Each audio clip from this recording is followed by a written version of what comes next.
Bonjour, alors aujourd'hui un petit peu de chimie. On va regarder effectivement l'électronégativité et quelle va être son incidence. Alors, on a, donc l'électronégativité c'est quoi? C'est une valeur qui est propre à chaque atome. Ça caractérise en fait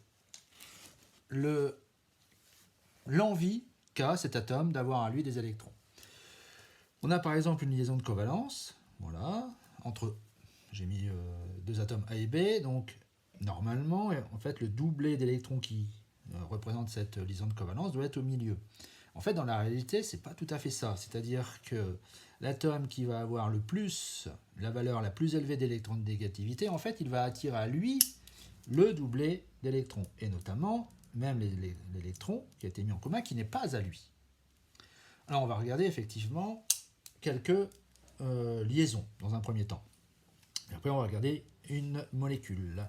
Alors, regardez, OH par exemple. Donc, on regarde l'électronégativité de O, donc je l'ai noté, 3,5.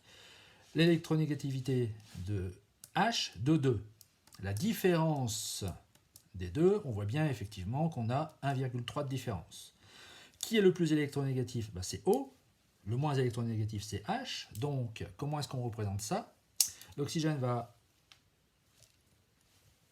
prendre à lui les électrons, donc il aura une charge partielle delta-, et l'hydrogène une charge delta+. D'accord? On peut faire de la même manière, ici, une liaison par exemple NH.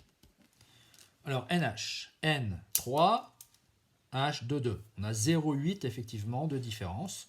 Donc on aura une différence, la N étant le plus électronégatif, delta-, H, delta+. Ok. Je vais faire de la même façon CH. Alors CH, 2,5, 2,2.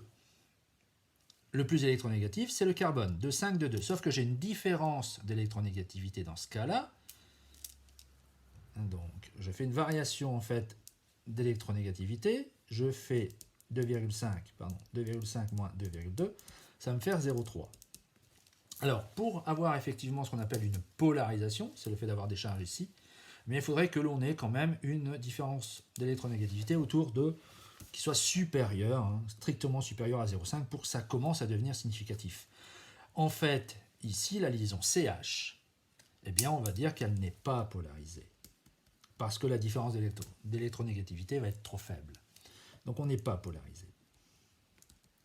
Alors, évidemment, ce qu'il faudrait, c'est effectivement une différence de 1. C'est pour ça que j'ai fait les calculs au début. Par exemple, entre 3, ici j'ai 0,8, c'est significatif. Entre 3, 5, 2, 2, voilà, j'ai 1,3. Donc, effectivement, là, on aura une polarisation. D'accord? Donc, mais sinon, la liaison CH n'est pas polarisée. Et donc, c'est pour ça que les alcanes, eh bien, ils sont apolaires. Donc ça fait référence au cours de première sur effectivement la notion de polaire, polarisation, et de molécules polaires, et de solvants polaires surtout. Alors, après ça, on va regarder des molécules. Bon, la plus facile, la plus classique, H2O. Donc c'est quoi? C'est un oxygène qui est lié à deux hydrogènes. L'oxygène va porter deux doublés non liants, deux doublés qui sont à lui, et deux liaisons de covalence. Donc on l'a déjà vu, l'oxygène il est le plus électronégatif, donc il attire à lui les électrons, donc lui il va être 2 delta-. Pourquoi? Parce qu'il est lié à deux hydrogènes, et les hydrogènes sont delta+. Voilà, je peux faire de la même façon, HCl, Cl qui a 3 doublés non liants, 1 doublé liant mis en commun avec l'hydrogène, Cl est delta-, parce qu'il a une valeur d'électronégativité plus importante, H delta+. D'accord? Je fais une dernière molécule, NH3 par exemple. Alors NH, on l'avait déjà fait, 3, 2, 2, 0,8 de différence. On peut avoir effectivement une liaison qui va être polarisée. J'ai oublié, sur le H, il a un doublet non liant, ce N, l'azote, et donc il est lié à 3 hydrogènes, donc on est en 3 delta-, delta+, delta plus, delta plus. Très bien. Alors maintenant, on a ça, certes. Ok. À quoi ça va bien nous servir? Mais en fait, on a appris, enfin vous avez appris effectivement depuis longtemps que au niveau des liaisons, effectivement, on essaye de respecter la règle du Duet. Ça veut dire pour, par exemple, l'hydrogène d'avoir 2 électrons dans son voisinage. Pour les autres atomes, l'oxygène, le carbone, l'azote, ça va être la règle de l'octet d'avoir 8 électrons dans son voisinage. Bien. Et que l'oxygène a 2 doublés non liants, 2 liants.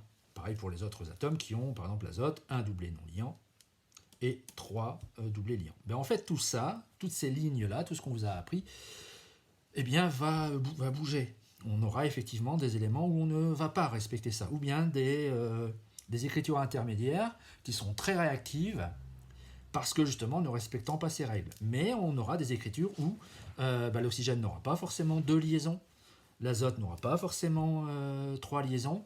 Voilà, on aura des structures un petit peu différentes. Alors justement, on y va pour tout ça. La molécule d'eau, la voici. Très bien, l'oxygène, donc molécule d'eau dans sa représentation la plus classique. Sauf que, bon, en fait, qu'est-ce qu'on voit? On a aussi, alors une autre molécule, hein, évidemment, c'est pas la même chose, mais qui va être liée à ça. Eh bien, on peut avoir cette écriture-là de OH-.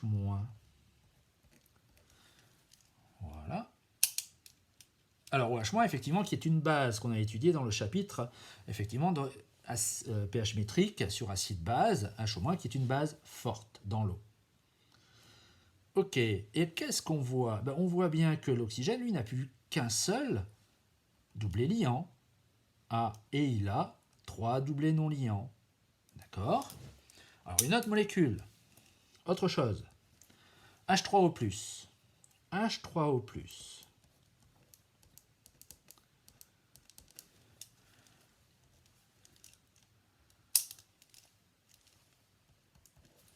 Ok, H3O+. Donc là, on voit bien que l'oxygène, maintenant, il a 3 liaisons. 3 liaisons de covalence. Un seul doublé non liant. Alors, est-ce que ces formes-là respectent pour l'oxygène la règle de l'octet? Oui. 1, 2, 3, 4, 5, 6, 7, 8. Il a bien 8 électrons autour de lui. Là, 1, 2, 3, 4, 5, 6, 7, 8. Tout à fait. 1, 2, 3, 4, 5, 6, 7, 8. Donc il respecte bien, effectivement, ce qu'on appelle la règle de l'octet. Donc la règle de l'octet reste vraie. Mais on voit bien que l'oxygène, eh bien, dans sa diversité, il n'a pas toujours 2 liaisons de covalence. Là, il n'en a qu'une seule, et là, il en a 3. C'est quoi le principe? Ben, le principe, il vient de là. C'est que ce doublé ici, ou celui-là, par exemple, eh bien, l'oxygène, il peut dire, ben, moi, ce doublé-là qui est là, je le récupère. Je le prends, à moi. Et alors, vous allez me dire, ben, pourquoi il a le droit de le faire? Ben, tout simplement parce que déjà ici, dans cette molécule, il y a un déséquilibre. C'est-à-dire que le doublé qui est là, ben, il n'est pas au milieu. Il est plus proche de l'oxygène. Alors, évidemment, avec une réaction chimique, c'est pas comme ça, c'est pas naturel. Il y a un élément qui va venir perturber. Et effectivement, ce doublé qui est là va basculer ici en doublé non liant. A l'inverse, ce doublé non liant présent peut devenir liant. Mais là, c'est l'oxygène parce qu'il veut capter, alors effectivement, on l'aura peut-être compris, il va capter un H+. Donc, bien voir que là, on va voir effectivement que les lignes bougent, c'est-à-dire que l'oxygène n'a pas, alors, évidemment dans sa forme la plus générale, la plus simple, il a 2 doublés non liants, 2 liaisons de covalence, mais il peut effectivement exister sous cette forme-là, ou sous cette forme-là, c'est-à-dire avoir 2 liaisons, 3 liaisons de valence, ou une seule. Évidemment, alors le moins et le plus, qu'est-ce qui se passe? Pourquoi il va apporter une charge positive? Ben, tout simplement parce que pour arriver de là à là, il a, entre guillemets, mis un de ses doublés à lui. Il l'a mis en commun. Ah oui, donc ça veut dire qu'il perd effectivement une charge électrique, donc il va devenir positif. L'environnement autour de l'atome d'oxygène aura des électrons en moins, donc une charge effectivement qui sera positive. Là, inversement, il prend les électrons même qui ne sont pas à lui. Je l'avais dit parce qu'il y a une différence d'électronégativité qui le permet, et donc il va attirer des électrons qui ne sont pas à lui. Donc là, il va avoir une charge négative. De la même manière, on peut faire ça avec NH3. H3, molécule stable. Eh bien, on peut très bien avoir, donc l'azote dans sa majeure partie a 3 liaisons, un doublé non liant. Exemple, on peut avoir cette forme-là.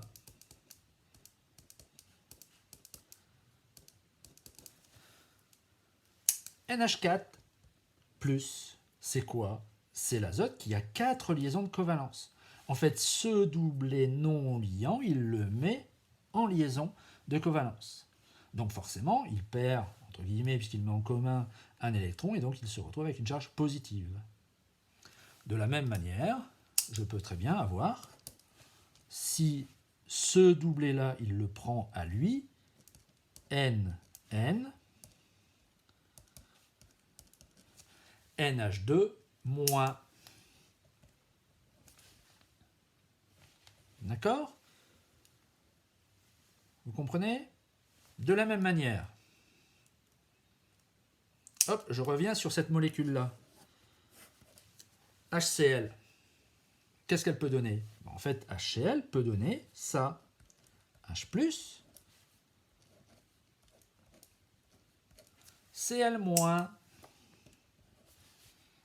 Cl- qui aura 4 doublés non liants. Eh bien, qu'est-ce qu'il a fait? Il a pris ce doublé liant, il se l'est approprié. Alors forcément, ici, H+, effectivement, là, dans ce cas, c'est ce que j'avais dit, c'est une forme d'écriture où on ne respecte pas la règle du duet, puisqu'il n'a plus d'électrons, lui. D'accord? Mais c'est une écriture qui est acceptée. Maintenant, H+, il faut bien comprendre qu'il est très réactif. Donc, en fait, c'est pour ça que on dit toujours qu'en terminale, on ne doit pas écrire H+, parce que les ions H+, sont excessivement réactifs, et comme on est très très souvent dans un milieu aqueux, ça veut dire qu'il va réagir avec une molécule d'eau pour donner effectivement une molécule d'H3O+, qui est celle-ci. D'accord? Le Cl, bien sûr qu'il respecte la règle de l'octet, 1, 2, 3, 4, 5, 6, 7, 8. Évidemment, l'azote qui est ici respecte 1, 2, 3, 4, 5, 6, 7, 8. De même ici, 1, 2, 3, 4, 5, 6, 7, 8. Et vous aurez bien compris ici que l'on a deux doublés non liants, ça fait 4, 2 et 2, plus 2, ça fait bien 8.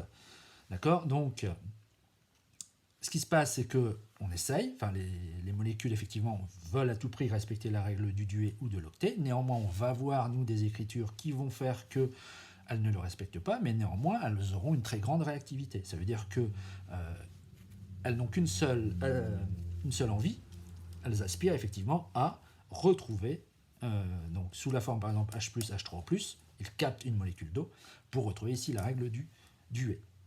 D'accord? Voilà, alors évidemment après je vais développer puisqu'on va voir l'interactivité liée à tout ça. Voilà pour cette première vidéo. Merci.